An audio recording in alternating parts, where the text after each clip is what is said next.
Walnut Creek was very much in a transition. We were either going to be a town with our own identity, or we were going to be seeing any number of developments. In the early 1970s, we were seeing a great deal of growth. Many people coming to the suburban communities. There was a 200-acre parcel of land at the end of Walnut Boulevard that was proposed for development. And there were no sewers, electricity, anything up there. And so it was all going to be brought in.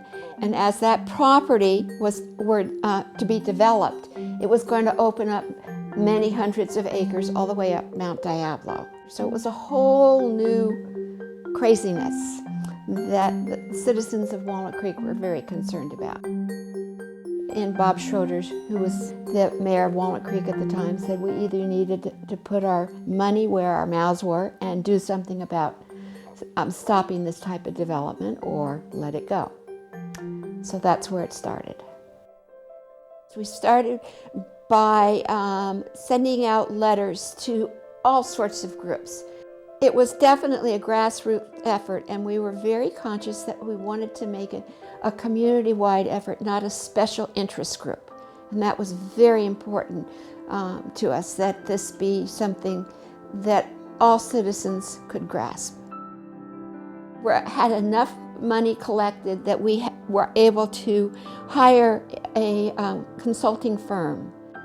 We put together figures of $6.75 million as being the amount of money that we could afford to buy this property. So that was what was put on the June 4th, 1974 election.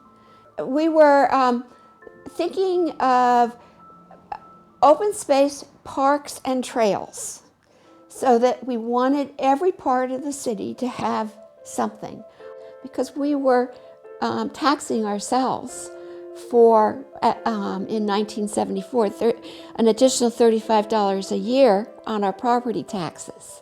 And at that time, people were more conscious that $35 was a lot.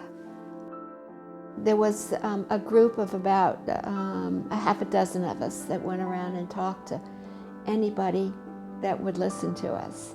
We also, at this time, there was a big transition in the city council. And we had great support from the city.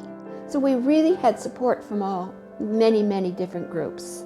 It was an absolutely amazing experience.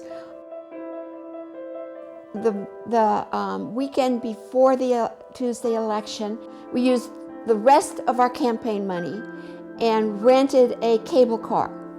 And we had dignitaries and city council and children, many of our own children, on this cable car all over the city. And we had flowers, and we were giving out flowers, just reminding people.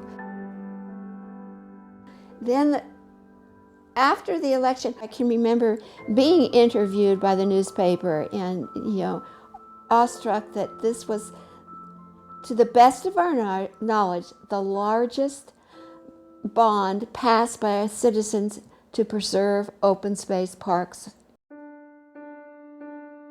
To me, one of the awesome things is that you can park your car, say, at Indian Valley School or Sutherland and walk 500 feet and feel as though you're not seeing another house or hearing anything except nature.